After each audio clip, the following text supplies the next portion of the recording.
All right, Jim, let's try to scare people straight tonight. Hit them in the wallet. You get a DUI, and let's say it's bad, and you get convicted of it. What are the penalties? What are the costs, the time, all of that?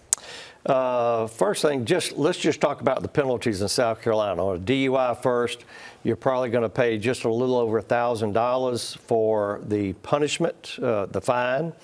You're going to have to go to the ADSAP school. In Georgia, it's called risk reduction class. May run you about anywhere from $400 to $800. You're going to have a substantial increase in insurance.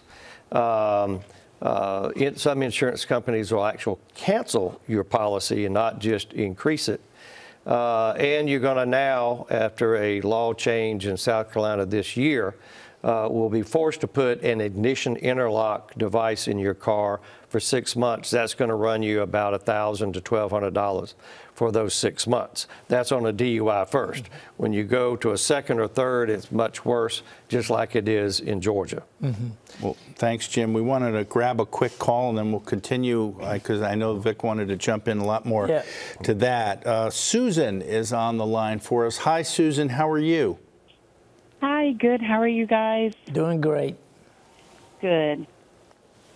I just wanted to know, I live in South Carolina, and they do a lot of, like, checkpoints. I guess they're DUI checkpoints. And if I'm coming from a house where I just had one glass of wine, you know, do I offer that information or just keep quiet and let them do their thing? Perfect question.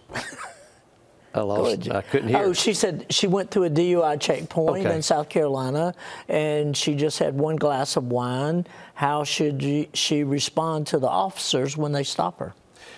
And so she went through a license check, a roadblock. Yeah. Okay.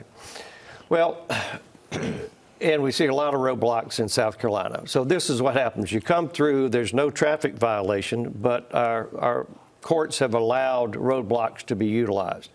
The first thing the officer is always going to do is ask, have you been drinking? Because he smelled it on you. He'll usually come up and say, roll your window down. You don't have to. But you do have to provide your license, registration, and insurance. Some people will just crack the window and slide it on through. But the officer knows what that means, is you don't want to roll down the window and breathe on them. So, but either way, do you have to give him your documents and information? Yes, you do.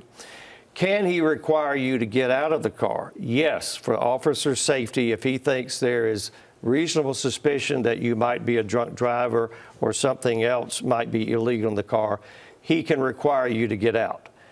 Other than that, he cannot require you to do anything.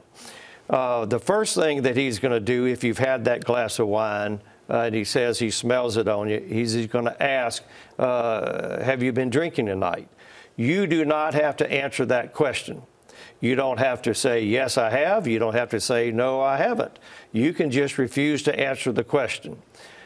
He's then going to get you out of the car and say, well, I can smell it on you. I just need to make sure that you're safe to drive home. I don't want you to get hurt. Will you be willing to do some field sobriety tests? Again, you do not have to do those tests. And I will tell you that I've never seen anybody pass one. I've never seen the officer say, you did them so well, better than I could do them, go home and have a good evening. I think the tests are failure design. They're primarily based on balance and equilibrium. They will say in the manual, if you're over 65 years of age, they're not effective. If you're more than 50 pounds overweight, they're not very effective. The first thing I'll ask you to do, there are three standard. One is the HGN test, which they'll run a pin back and forth across your eyes. I've never seen anybody pass that. They always say they saw nystagmus and that you failed. They then will ask you to do a walk and turn test and then ask you to do a one-leg stand test. If you do those tests, I've never seen the officer say you passed. I saw clues, and now I use that as my probable cause to arrest. Prior to those field sobriety tests, all I had was the odor of alcohol, or if you admitted you were drinking, your admission.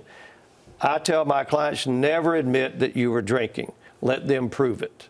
don't make the case for the officer. Secondly, if you do the field sobriety test, you're going to fail them, and they're going to use that to buttress their claim that you were materially and appreciably impaired. The fact that you had something to drink and drove is not a crime in any state in this nation.